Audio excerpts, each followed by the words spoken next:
ಹೊಸ ಜಿಎಸ್ಟಿ ಬೆಲೆ ಇಳಿಕೆ ಖಚಿತ. 5% ಮತ್ತು 18% ಎಂಬ ಎರಡು ಸ್ಲ್ಯಾಬ್ಗಳು. ಐಷಾರಾಮಿ ವಸ್ತುಗಳಿಗೆ 40% ಭಾರಿ ತೆರಿಗೆ. ಹೌದು, ಎಂದಿನಿಂದಲೇ ಜಾರಿಗೆ ಬಂದಿರತಕ್ಕಂಥ ಹೊಸ ಜಿಎಸ್ಟಿ ಸುಧಾರಣಾ ಕ್ರಮ ದೇಶದ ತೆರಿಗೆ ವ್ಯವಸ್ಥೆಗೆ ದೊಡ್ಡ ಬದಲಾವಣೆ ತಂದಿದೆ. ಈಗ 4 ತೆರಿಗೆ ಸ್ಲ್ಯಾಬ್ಗಳ ಬದಲು ಕೇವಲ 5% ಮತ್ತು 18% ಎಂಬ ಎರಡು ಮುಖ್ಯ ಸ್ಲ್ಯಾಬ್ಗಳಷ್ಟೇ ಜಾರಿಯಲ್ಲಿರುತ್ತವೆ. ಜೊತೆಗೆ ಐಷಾರಾಮಿ ಮತ್ತು ಆರೋಗ್ಯಕ್ಕೆ ಹಾನಿಕಾರಕ ವಸ್ತು ಸೇವೆಗಳ ಮೇಲೆ 40% ವಿಶೇಷ ತೆರಿಗೆ ವಿಧಿಸಲಾಗಿದೆ. ಈ ಬದಲಾವಣೆಯಿಂದ ಬಹುತೇಕ ವಸ್ತುಗಳ ಬೆಲೆ ಇಳಿಕೆಯಾಗಿದೆ. ದಿನನಿತ್ಯ ಬಳಕೆಯ ಸರಕುಗಳು, toothpaste, soap, shampoo, biscuit, juice, ಬಟ್ಟೆ, ಪಾದರಕ್ಷೆ, ಸೈಕಲ್ ಮುಂತಾದವು ಈಗ 5% ತೆರಿಗೆಯಲ್ಲಿದ್ದು 7-8% ಕಡಿಮೆ ದರದಲ್ಲಿ ಸಿಗಲಿವೆ. ಅದೇ ರೀತಿ ಎಸಿ, ಫ್ರಿಡ್ಜ್, ದ್ವಿಚಕ್ರ ವಾಹನಗಳಂತೂ ದೊಡ್ಡ ವಸ್ತುಗಳಿಗೂ 28% ತೆರಿಗೆಗೆ ಇಳಿಕೆ ಮಾಡಲಾಗಿದೆ.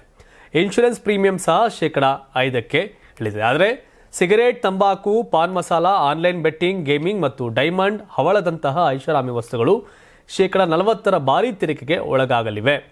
ಒಟ್ಟಾರೆ ಜಿಎಸ್ಟಿ ಹೊಸ ಸುಧಾರಣೆ ಮೂಲಕ ತೆರಿಗೆ ವ್ಯವಸ್ಥೆ ಮತ್ತಷ್ಟು ಸರಳ, ಪಾರದರ್ಶಕ ಮತ್ತು ಜನಪರವಾಗಿವೆ ಅನ್ನೋದು ಬಹುತೇಕರ ಅಭಿಪ್ರಾಯ. 84ರಿಂದ 50 kg ಬಂದೆ. ಆಮೇಲೂ ಸಣ್ಣಗೆ ಫಿಟ್ ಆಗಿದ್ದೀನಿ. ಅದಕ್ಕೆ ನಾನು ಯೂಸ್ ಮಾಡ್ತಾ ಇರೋದು ಜೀನಿ ಸ್ಲಿಮ್.